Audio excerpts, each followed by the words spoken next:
Salam alaikum, bienvenue tout le monde dans cette séance numéro 3 pour la collection de TD sur les séries numériques. Bon, on est arrivé à l'exercice numéro 17, donc vous avez bien l'étude de la série de termes général sinus 2 moins 3 puissance n fois pi et trouver le signe, si vous voulez, de cette terme général. Donc ici, ça c'est l'exercice.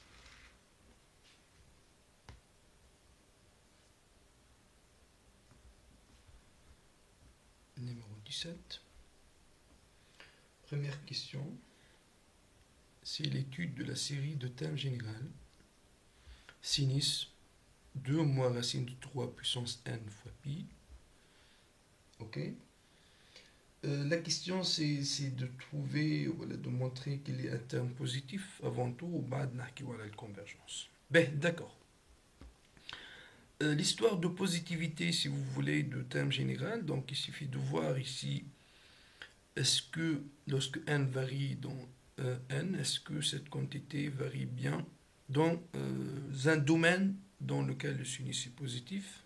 Bon, je pense que c'est clair que c'est le cas. Pourquoi? Parce que vous pouvez bien remarquer que 2 moins racine de 3, il est comment?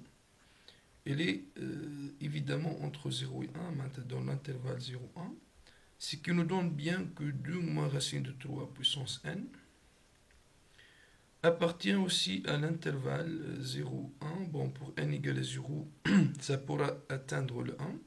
Finalement, c'est un 0,1, c'est mis ouvert. Et ça, c'est vrai, quel que soit n supérieur ou égal à 0. D'accord, c'est-à-dire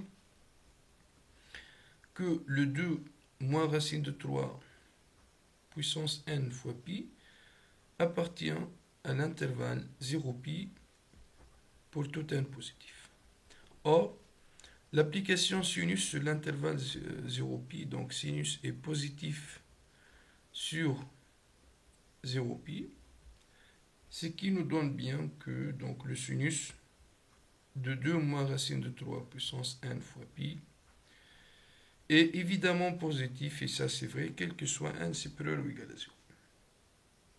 Bon, c'est bien, il nous a demandé aussi de voir la nature de la série après la positivité. Pour la nature de la série, donc essayons de trouver un équivalent simple. J'espère que l'idée est claire ici, vu que ce qui est à l'intérieur dans le sinus, c'est un terme général d'une série géométrique, donc c'est une puissance n.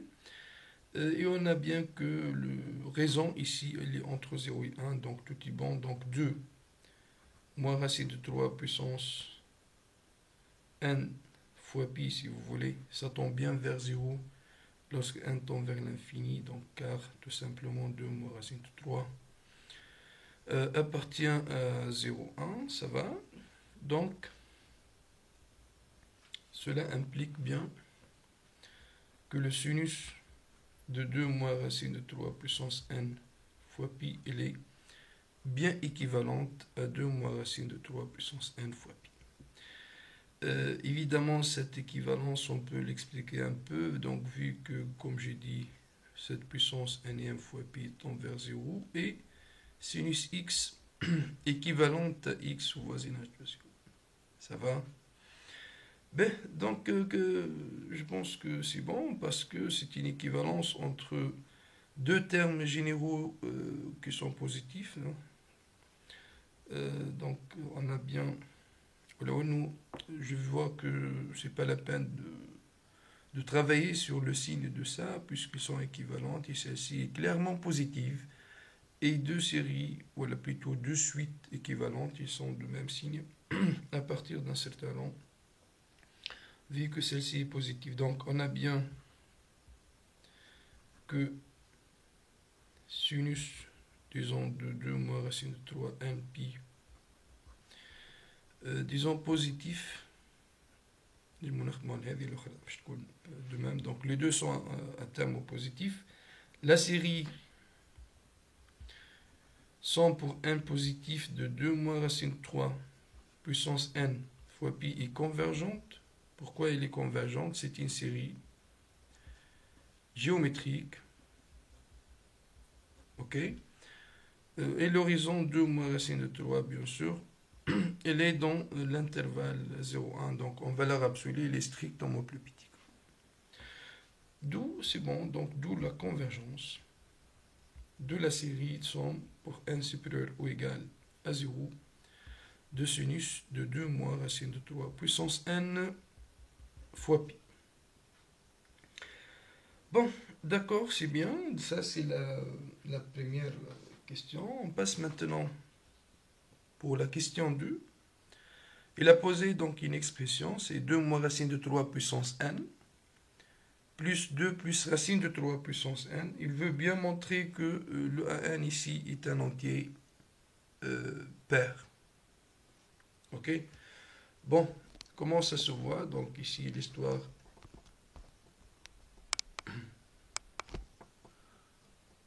l'histoire de entier pair. Donc ici, deuxièmement, an. Donc c'est 2 moins racine de 3 puissance n, plus 2 plus racine de 3 puissance n. Alors, pour montrer, voilà, pour voir que c'est un entier pair, donc vous pouvez, par exemple, parce que vous avez une puissance nème d'une somme, une puissance nème aussi d'une somme, et on a 2 racine de 3, donc des choses qui se répètent, donc on peut bien sûr, parmi les idées, de penser à utiliser la formule binôme de Newton, donc essayer de voir une simplification quelque part. Donc ça, c'est égal a plus b puissance n, c'est une somme de k égale à 0 jusqu'à n. Donc tu as bien le choix, comme je dis donc ici, pour le a plus b puissance n, de voir, si vous voulez, le puissance km sur le a et le puissance n moins k sur le b ou l'axe. Ça dépend de ce n'est la forme le plus simple. Bon, finalement, peut-être c'est bien que la puissance km, il y a l'élément moins racine de 3.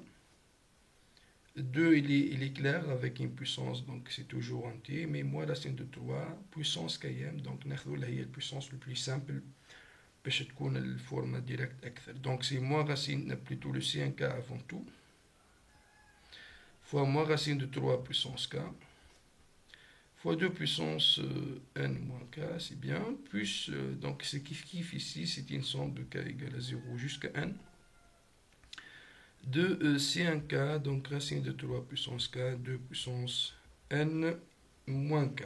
D'accord.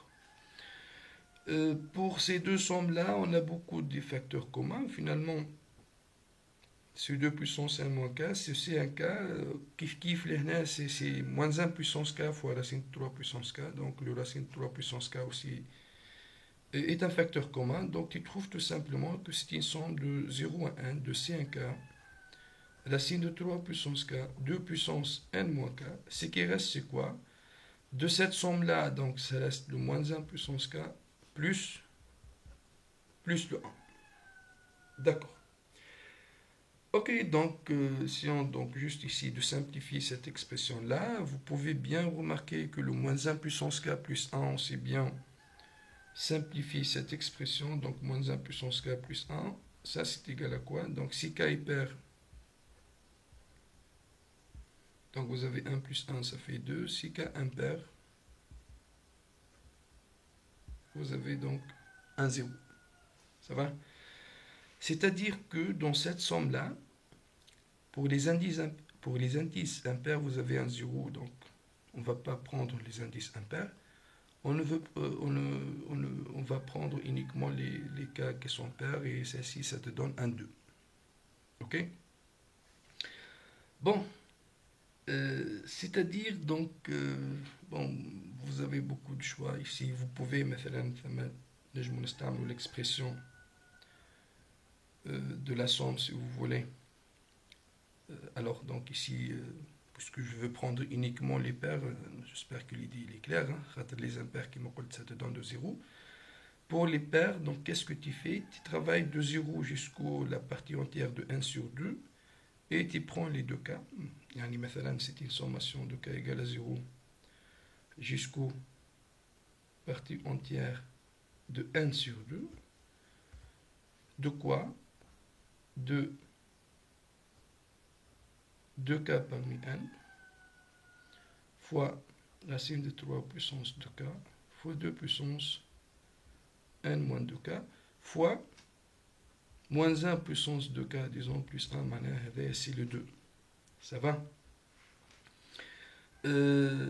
C'est bien, donc on peut bien travailler avec cette façon-là, et de cette façon-là, j'ai bien pris tous les entiers pairs qui sont dans cette somme-là. Donc lorsque k varie entre 0 et partie entière de 1 sur 2, bien sûr le 2k, il varie bien entre 0 et bon, إذا كان n pair c'est 0 et 2n, ou إذا كان n impair معناتها de la forme bon, si n est pair c'est entre 0 et n, وإذا كان n impair c'est entre 0 et n moins 1 خاطر n moins 1 باش يكون هو أخر entier بير بالنسبة للصوم هذه. به إذا كان الفيرسيون هذه كلير، أنا بالنسبة لي علاش لا نجم نبروبوزي écriture maintenant آخر خاطر je pense qu'il y a des étudiants qui ne sont pas trop à l'aise avec l'histoire de partie entière de 1 sur 2, donc c'est pour cela on peut travailler sur le AN pour n pair et impair, et il suffit de vérifier que cette propriété elle est bien vraie dans les deux cas. Donc ici, c'est-à-dire tu prends le A2n, je sais bien que le A2n c'est une somme de k égale à 0 jusqu'au 2n de ck 2n, donc racine de 3 puissance k, 2 puissance 2n moins k, fois moins 1 puissance k plus 1. Ça va? Ben, je veux prendre parmi cette somme-là uniquement les pairs, parce que les impairs, ça nous donne un 0, c'est-à-dire, je pense que tout le monde sont d'accord, que c'est une somme de 0 jusqu'au n, de c de k parmi 2n, plus racine de 3 puissance de k, plus 2 puissance 2n moins 2k, et ça c'est évidemment 1, 2, fois 2. Donc, excusez-moi, c'est un produit. Ben, c'est bien, donc, c'est-à-dire, c'est égal à 2 fois la somme de k égale à 0 jusqu'à n. Ok, donc c'est 2k parmi 2n. Racine de 3 puissance 2k, ça c'est racine de 3 puissance 2, il y a 3, le tout puissance k, fois 2 puissance 2 fois n moins k. C'est bon? Quel que soit k entre 0 et n, vous avez que ça c'est un entier, 3 puissance k est un entier, la combinaison est un entier, donc ça c'est un élément de n. Et une somme de entiers, bien sûr, c'est un entier. Et finalement, c'est 2 fois un entier, ça te donne ce que tu veux, c'est-à-dire que clair que A2n est un entier pair. Tu travailles après sur le A2n plus 1, disons, donc ça c'est égal à la somme de 0 jusqu'à 2n plus 1, de ck parmi 2n plus 1, racine de 3 puissance k, 2 puissance 2n plus 1 moins k, fois moins 1 puissance k plus 1. C'est bon? C'est kiff. Somme هذه, je vais prendre uniquement les paires, les impairs sont nuls, donc qu'est-ce que je trouve? Ça c'est égal à la somme de k égale à 0 jusqu'au n, ok, de c de k parmi 2n plus 1, racine de 3 puissance de k, 2 puissance 2n plus 1 moins 2k, fois 2, bien sûr, le moins 1 puissance k plus 1. C'est très bien, donc voilà, c'est la somme de k égale à 0 jusqu'à 1, c'est 2 fois ça, c'est 2n, voilà, 2k parmi 2n plus 1. Racine de 3 puissance 2, c'est un 3 puissance k fois 2 puissance 2 fois n moins k plus 1. Comme d'habitude, je vois bien que ce sont des entiers, donc 3 puissance k, le 2 puissance, le c1k, tous les éléments sont des entiers qui nous donnent bien un entier. C'est 2 fois un entier, donc ça c'est un entier pair, donc ça c'est le A2n plus 1 est un entier pair. Finalement, on a vérifié la propriété pour les pairs et les impairs, c'est-à-dire lorsque n est pair, lorsque n est impair. Donc c'est vrai, quel que soit n. Donc conclusion, an est un entier pair quel que soit un nom.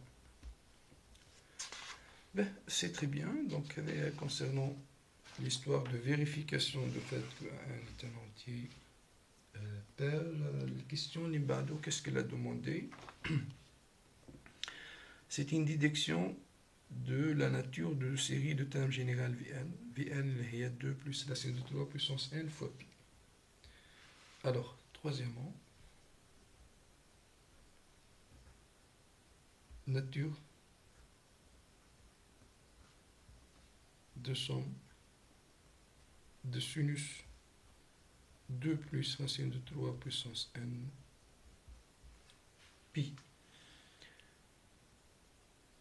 Bon, d'accord. Donc, comment je peux manipuler les choses? Évidemment, on va essayer d'utiliser les deux questions précédentes. Donc, lorsque tu travailles sur le terme général, il y a 2 plus racine de 3 puissance n fois pi, comment je peux l'écrire? تعرفوا بالطبيعة انه 2 plus racine de 3 puissance n plus 2 moins racine de 3 puissance n هو an. Donc, c'est-à-dire, tu peux écrire ça, c'est égal à sinus de an moins 2 moins racine de 3 puissance n. هذا بالنسبة ل 2 plus racine de 3 puissance n. Le tout multiplié par pi. Ça va? C'est-à-dire que c'est égal à sinus de moins 2 moins racine de 3 puissance n pi plus 1 n pi. Bon, ici, qu'on peut utiliser la deuxième question, lorsqu'elle a vérifié que n est un entier pair, c'est-à-dire c'est de la forme de p. Donc finalement, c'est un sinus de quelque chose plus 2 pi, voilà 2p pi. Autrement dit, on va utiliser la 2p périodicité de sinus pour voir que finalement c'est égal à sinus de moins 2 racine de 3 puissance n fois pi. Et sinus est une application impaire, c'est que c'est moins sinus de la puissance nème fois pi.